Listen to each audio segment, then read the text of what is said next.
అనుదిన వాక్య పఠనము ఆదికాండము 6వ అధ్యాయము. నరులు భూమి మీద విస్తరింపనారంభించిన తర్వాత కుమార్తెలు వారికి పుట్టినప్పుడు దేవుని కుమారులు నరుల కుమార్తెలు చక్కని వారని చూచి వారందరిలో తమకు మనస్సు వచ్చిన స్త్రీలను వివాహము చేసుకొనిరి.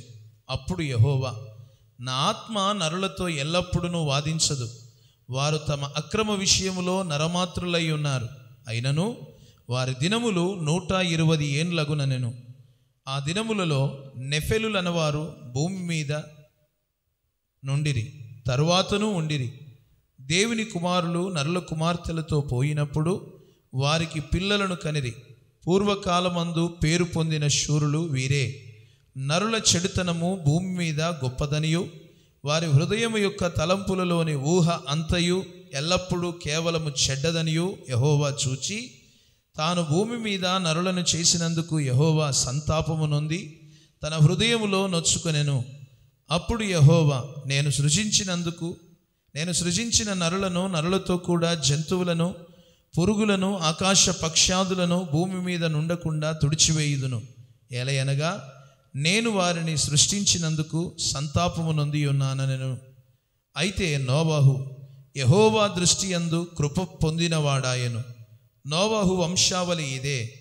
నోవహు నీతిపరుడును తన తరములో నిందారహితుడునయ్యుండెను. నోవహు దేవునితో కూడా నడిచినవాడు. షేము, హాము, యాపేతును 3 కుమారులను నోవహు కనెను. భూలోకము దేవుని సన్నిధిని చెడిపోయి ఉండెను. భూలోకము బలాత్కారముతో నిండి ఉండెను. దేవుడు భూలోకమును చూచినప్పుడు అది చెడిపోయి ఉండెను. భూమి మీద సమస్త శరీరులు తమ మార్గములను చెరిపివేసుకొని ఉండిరి.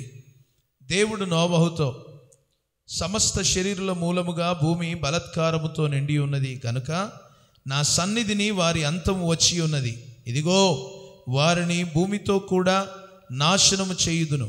చితిసారకపు మ్రానుతో నీ కొరకు ఓడను చేసుకొనుము. అరలు పెట్టి ఆ ఓడను చేసి లోపటను వెలుపటను దానికి కీలు పూయవలను.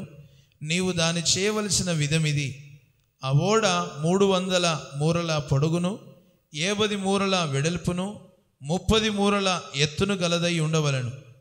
ఆ ఓడకు కిటికీ చేసి పైనుండి మూరెడు కిందికి దానిని ముగించవలెను. ఓడ తలుపు దాని పక్కను ఉంచవలను. క్రింది అంతస్తు, 2వ అంతస్తు, 3వ అంతస్తు గలదిగా దాన్ని చేయవలెను.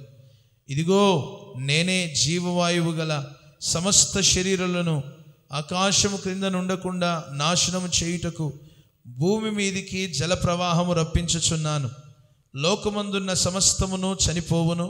అయితే నీతో నా నిబంధన స్థిరపరచుదును. నీవు నీతో కూడా నీ కుమారులను, నీ భార్యయు, నీ కోడండ్రును ఆ ఓడలో ప్రవేశింపవలెను. మరియు నీతో కూడా వాటిని బ్రతికించి ఉంచుకొనుటకు సమస్త జీవులలో, అనగా సమస్త శరీరుల యొక్క ప్రతి జాతిలోనివి 2 చొప్పున నీవు ఓడలోనికి తేవలెను. వాటిలో మగదియు ఆడుదియు నుండవలెను. నీవు వాటిని బ్రతికించి ఉంచుకొనుటకై వాటి జాతుల ప్రకారము జంతువులలోను, వాటి జాతుల ప్రకారము నేలను ప్రాకు వాటన్నిటిలోనూ ప్రతి జాతిలో 2 చొప్పున నీ యొద్దకు అవి వచ్చును. మరియు తినుటకు నానా విధములైన ఆహార పదార్థములను కూర్చుకొని నీ దగ్గర ఉంచుకొనుము. అవి నీకును వాటికిని ఆహారమగునని చెప్పాను.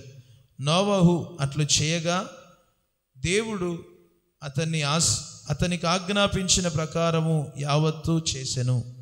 ఆమెన్.